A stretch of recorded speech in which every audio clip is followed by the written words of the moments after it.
اللہ کی طرف سے اہل ایمان کے لیے ایک پیغام ہے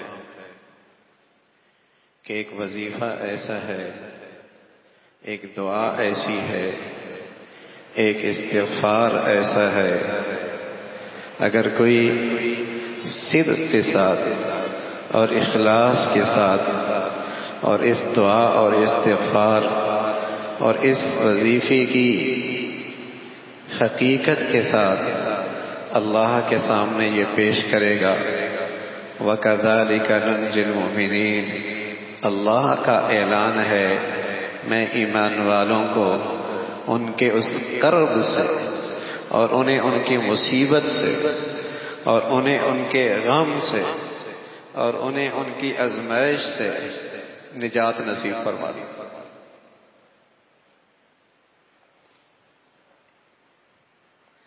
ایک وظیفہ ہے اور کسی انسان کا بتایا نہیں ہے، مالک الملک ہے۔ ایک دعا ہے، کسی انسان کا تجربہ نہیں ہے، خالق اور مالک کی بتائی ہوئی دعا ہے۔ استغفار کے کلمات ہیں، کسی انسان کا اپنا تجربہ نہیں ہے، اللہ کی طرف سے بتائی ہوئی حقیقت ہے، اور پھر اللہ کے کلام سے مجھ اور آپ کو اس کی خبر دی جا رہی ہے۔ وَكَذَلِكَ نُنْجِي الْمُؤْمِنِينَ، وہ کیا وظیفہ ہے، وہ کیا دعا ہے، وہ کیا استغفار ہے؟ لا الہ الا انت، لا الہ الا انت، جس میں اس بات کا اعتراف ہے کہ تمام تر عزت اور تمام تر طاقت اور قدرت کا سرچشمہ صرف اللہ کی ذات۔ لا الہ الا انت، اس میں اللہ کی توحید ہے کہ اس کی حکمت بھی کامل، اس کی رحمت بھی کامل، اس کی قدرت بھی کامل، اس کا علم بھی کامل، اس کا پیار بھی کامل۔ یہ اللہ کی توحید ہے، لا الہ الا انت، کہ ساری قدرت اور طاقت کا سرچشمہ ایک اللہ کی ذات ہے۔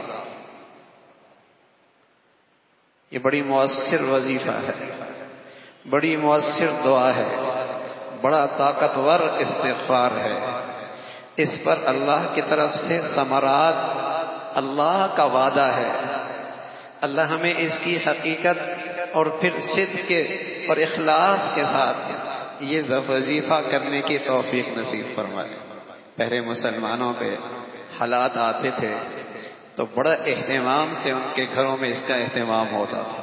خود میرے گھر میں پچھلے ایک ہفتے سے الحمدللہ اس وظیفے کا اہتمام ہے، لیکن آج مسلمان بدقسمتی سے اللہ کی طرف سے برسنے والے تازیانے اور اس قسم کے حالات کو سیریس ہی نہیں دیتا، اہمیت ہی نہیں دیتا۔ کبھی ڈینگی ہے، کبھی زلزلے ہیں، کبھی کرونا ہے، اور کبھی زمین کے یہ جھٹکے ہیں۔ یہ سارے اللہ کی طرف سے تازیانے ہیں، لیکن مسلمان ان چیزوں کو کتنا سنجیدہ لے رہا ہے وہ بھی ہم دیکھ رہے ہیں، وہ بھی ہم دیکھ رہے ہیں۔ معاشرہ جہنم بنا ہوا، زندگیاں عذاب بنی ہوئی ہیں۔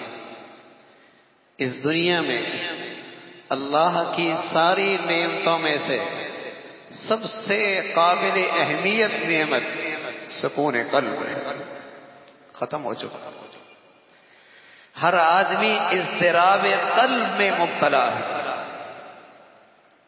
دلوں کا سکون مفقود ہو چکا ہے، ہر آدمی اضطراب میں مبتلا ہے، دلوں کا سکون ختم ہو چکا ہے۔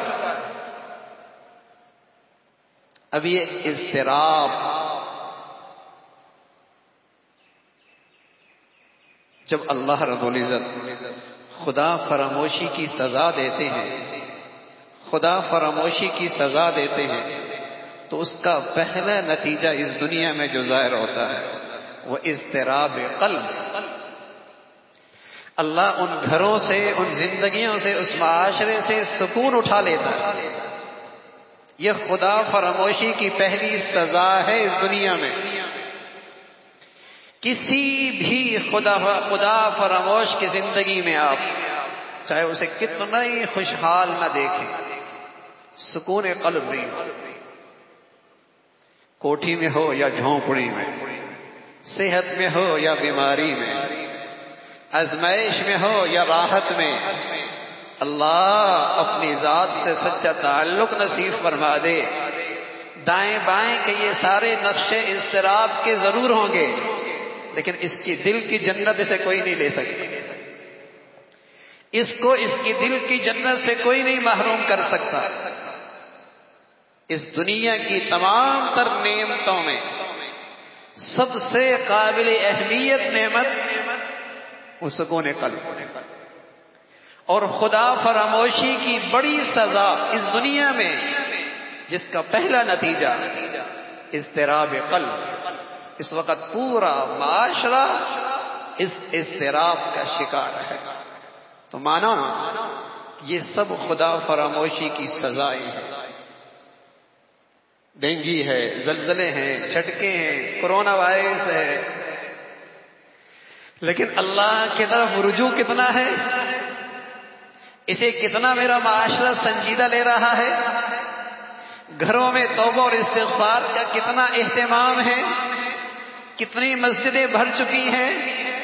ہمارے ہاں تو جب آزمائش کی گھڑیاں آتی ہیں تو لوٹ مار شروع ہو جاتی ہے، لوگوں کی ضرورت سے ناجائز نفع کمایا جاتا ہے، دوائیں مہنگی ہو جاتی ہیں، انجیکشن مہنگے ہو جاتے ہیں، اسپتال مہنگے ہو جاتے ہیں، ہر ضرورت کی چیز اس میں حرام کمایا جاتا ہے، ناجائز منافع کمائے جاتے ہیں۔ تو پھر یہ کیوں نہ ہو؟ پھر یہ خوف میں اضافہ کیوں نہ ہو؟ یہ زندگیوں میں اضطراب کیوں نہ بڑھے؟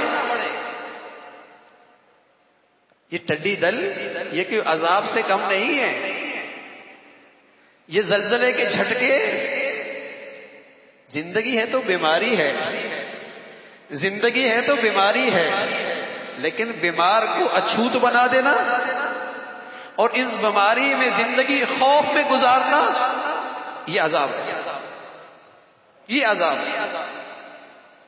باپ گھر بناتا ہے، باپ کا جنازہ آتا ہے، بیٹا جنازہ لینے کے لیے تیار نہیں ہے، گھر میں جنازہ رکھنے کے لیے تیار نہیں ہے۔ کتنے ارمانوں سے یہ گھر بنایا اس باپ نے، اگر آج اسے زندگی ملتی اور دیکھتا کہ اس گھر میں آج میری اولاد اندر نہیں داخل ہونے دیتی، آخری وقت ہے باپ کا، پوچھا کیا خواہش ہے؟ اولاد کو دیکھنا چاہتا ہوں، اولاد سے ملنا چاہتا ہوں۔ اولاد کو اطلاع دی، ہم باپ سے نہیں مل سکتے۔ زندگی ہے تو بیماریاں ہیں، اور ہر موت کے لیے کوئی نہ کوئی بیماری بہانہ ہے،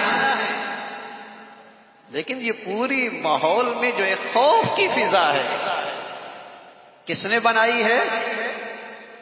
کسی کی کارستانی ہے، لیکن یہ سچ ہے یہ عذاب سے کم نہیں، یہ عذاب سے کم نہیں۔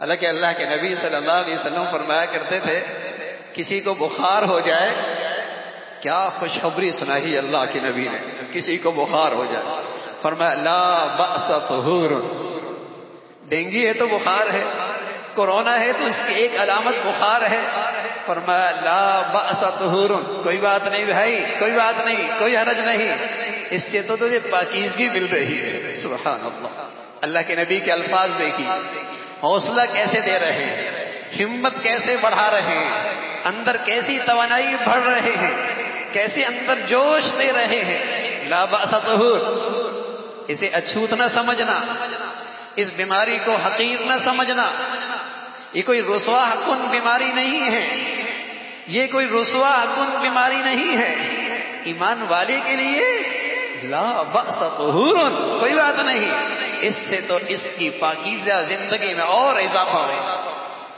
اللہ اس کے ظاہر اور باطن کو صاف کر رہا ہے.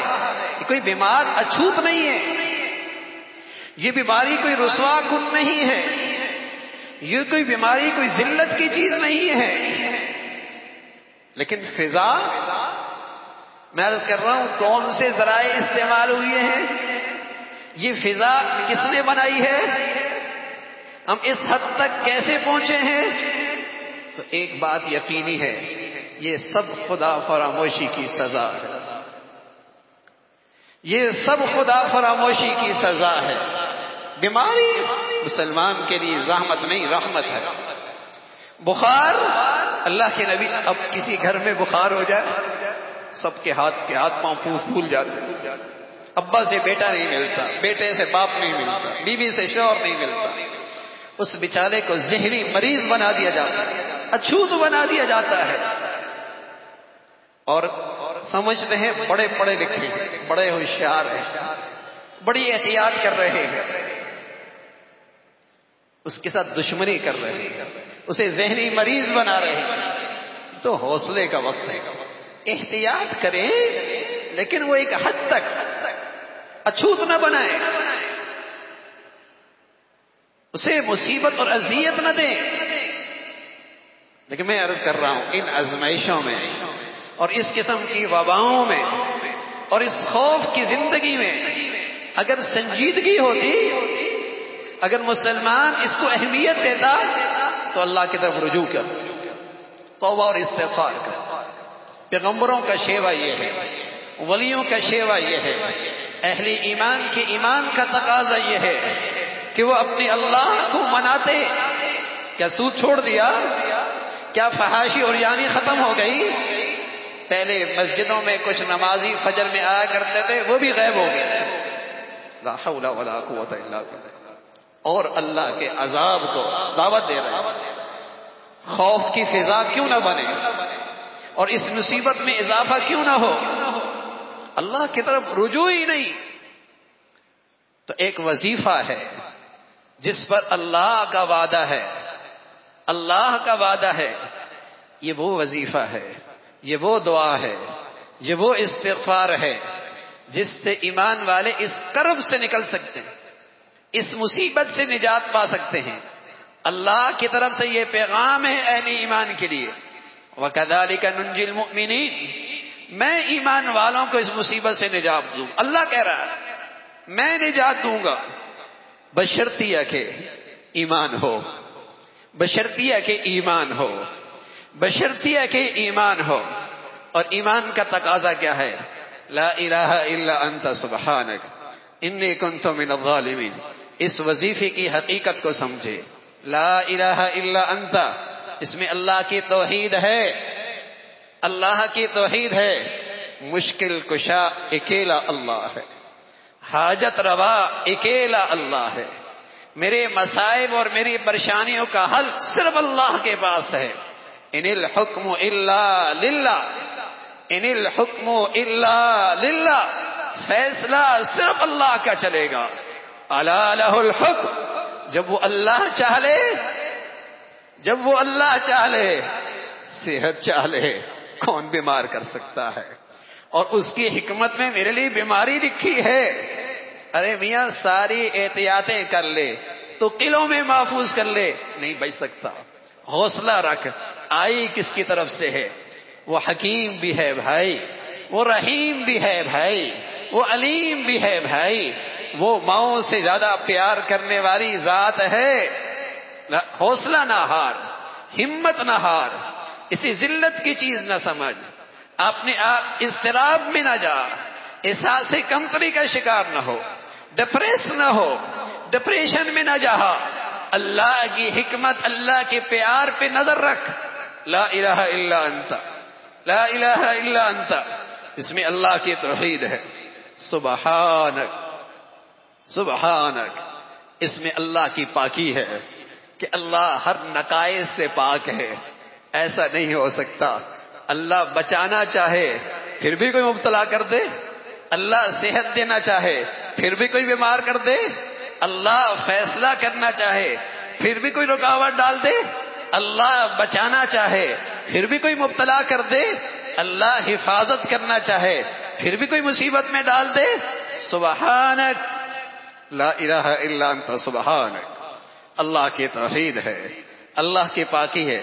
اگلا یہ وظیفہ بڑا طاقتور ہے، یہ دعا بڑی طاقتور ہے، اس پر اللہ کی طرف سے مصیبت سے نجات کا اعلان ہے، وعدہ ہے، نجات ملی۔ میں نے عرض کیا، میں نے خود اس میں اپنے گھروں میں اس کا اہتمام کر رکھا، مسلمانوں میں معمول تھا، ان کلمات کا اپنے گھروں میں اہتمام کرتے تھے۔ ہفتہ ہو گیا ہے، اور یہ صرف اس لیے آپ کو بتا رہا ہوں کہ اللہ کرے ہمارے گھروں میں یہ چیزیں شروع ہو جائیں، توبہ اور استغفار کا ماحول بنائیں۔ جو ایک آہو فضا ہے، دہشت اور خوف ہے، جنہوں نے آج ہمارے گھروں میں ڈیرے ڈال رکھے ہیں، اس لیے کہ ہمارے گھروں میں اللہ کے تذکرے مٹ گئے ہیں، اللہ کی عظمت بڑائی کے تذکرے مٹ گئے ہیں، دنیا پرستی کے، بے حیائی فحاشی کے، دنیا کی جینے کا ایسا شوق رچ بس گیا ہے جس نے ہماری زندگیوں میں زندگی کو خوف زدہ کر دیا ہے۔ لا الہ الا انت سبحانک، آگے ہے انی کنت من الظالمین، سبحان اللہ۔ اس وظیفے میں جتنا خلوص ہوگا، جتنی سچائی ہوگی، اتنا ہی اس کے اثرات ہوں گے۔ انی کنت من الظالمین، اے اللہ میں قصوروار ہوں، سبحان اللہ۔ یہ استغفار ہے، یہ اس دعا میں استغفار ہے، یہ اس وظیفے میں استغفار ہے۔ جس قدر اس قصورواری میں سچا ہوگا، جس قدر اس ندامت میں سچا ہوگا، میں قسم کھا کے کہتا ہوں اللہ رب العزت ہمیں یقین اور اخلاص کے ساتھ یہ کلمات نصیب فرما دے، اور اپنی پوری زندگی کے گناہوں پر سچی ندامت نصیب فرما دے۔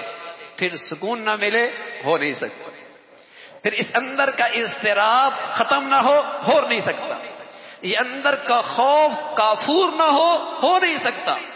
انی کنت من الظالمین، اللہ میں قصوروار ہوں۔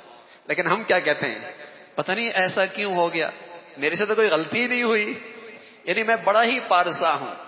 پیغمبر کے الفاظ ہیں، پیغمبر، اللہ کا پیغمبر جس سے کوئی گناہ نہیں ہوا اور جس پیغمبر سے کوئی گناہ نہیں ہو سکتا، وہ تو کہہ رہا ہے اللہ مجھ سے قصور ہو گیا، اور ہماری زندگی 24 گھنٹے کی زندگی گناہوں میں اور قصوروں میں گزر رہی ہے، لیکن مجھے کبھی خیال ہی نہیں آتا کہ میری زندگی میں کوئی قصور ہے۔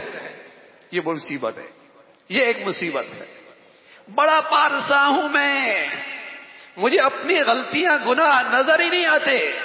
انی کنت من الظالمین، یہ ندامت، اس میں جس قدر سچائی ہوگی، جس قدر خلوص ہوگا، انی کنت من الظالمین، اللہ میں قصوروار ہوں، اللہ میں قصوروار ہوں، تو حاجت روا ہے، تو مشکل کشا ہے، ساری طاقت اور عزت کا سر چشمہ اکیلا اللہ تو ہے، صحت شفا تیرے ہاتھوں میں ہے، حفاظت مشکلات کا حل تیرے اختیار میں ہے، میرا حال کیا ہے؟ انی کنت من الظالمین، میں تو قصوروار ہوں، میں تو گناہگار ہوں، میں تو قصوروار ہوں، میں گناہگار ہوں۔ اس پر جس قدر سچائی ہوگی، اور سچائی کی علامت کیا ہے؟ سچائی کی علامت کیا ہے؟ اپنے اس قصور پہ سچا ہے، علامت کیا ہے؟ اسی گھڑی گناہوں سے دستبردار ہو جائے گا، اسی گھڑی گناہوں سے دستبردار ہو جائے گا، آئندہ اللہ کی نافرمانیوں پہ جرت نہیں کرے گا۔ یہ کیسا قصور ہے؟ مسلمان ہے اور اس کی زندگی میں حرام ہے، مسلمان ہے اور اس کی زندگی میں نماز نہیں، مسلمان ہے اور اس کے گھروں میں بے حیائی اور بے حیائی کے نقشے ہیں۔ ان چیزوں کا اسلام سے کوئی جوڑ نہیں، ان چیزوں کا ایمان کی حقیقت سے کوئی تعلق نہیں۔ انی کنت من الظالمین، اللہ میں قصوروار ہوں۔ اگر میں اس میں سچا ہوں، واقعی اپنے قصور پر نادم ہوں، اپنے گناہوں پہ مجھے شرمندگی ہے، انی کنت من الظالمین، اللہ کا وعدہ ہے، اس وظیفے میں یہ تاثیر ہے، اس دعا میں یہ تاثیر ہے، اس استغفار میں یہ طاقت ہے. کیا؟ وَكَذَلِكَ نُنْجِي الْمُؤْمِنِينَ. ایمان والو، ہم تمہیں اس کرب سے نجات نصیب فرما دیں، اس مصیبت سے نجات نصیب فرما دیں، اس خوف سے نجات نصیب فرما دیں گے. اور میرے عزیزو، اگر میری حالت یہی رہی تو فلاح اور بہبود کا پھر کوئی راستہ نہیں. اللہ کا اعلان ہے، ان اللہ لا یہدی القوم الفاسقین، ان اللہ لا یہدی القوم الفاسقین. فسق و فجور کی زندگیاں کرنے والوں کی ہر تدبیر الٹی ہو جایا کرتی ہے. فسق و فجور کی زندگی والوں کی ہر تدبیر الٹی ہو جایا کرتی ہے، ہر منصوبہ ان پر الٹا پڑتا ہے. پھر کوئی نہیں فلاح اور پھر کوئی نہیں نجات کی شکل، پھر یہ زندگی خوف ہی کی گزری. پھر اس مصیبت کی گھڑیاں طویل ہوتی چلی جائیں گی. ضرورت ہے میرے عزیزوں، قومی سطح پہ اپنے ماحولوں میں، اپنی زندگیوں میں سچا استغفار ہو، اپنے قصوروں پہ سچی معافی ہو، رجوع اللہ کی فضا بنائی جائے. اللہ کی طرف یہ ان وباؤں میں، اللہ کی طرف سے ان تازیانوں میں یہ سنجیدگی کا مظاہرہ ہے، یہ سنجیدگی کا مظاہرہ ہے کہ واقعی ان چیزوں کو ہم اہمیت دے رہے ہیں اور اللہ کی طرف رجوع کر رہے ہیں. پھر اللہ کا اعلان ہے، وَكَذَلِكَ نُنْجِي الْمُؤْمِنِينَ. میں ایمان والوں کو اس کرب سے اور اس مصیبت سے، اس آزمائش سے اور اس خوف کی فضا سے نجات دوں گا، نجات دوں گا. اللہ نجات دے دے، پھر کون خوف زدہ کر سکتا ہے؟ پھر کون خوف زدہ کر سکتا ہے؟ اللہ رب العزت بھائی ہمیں اس کا اہتمام نصیب فرما دے اور صدق اور اخلاص کے ساتھ اس کلمات کا ورد نصیب فرمائے.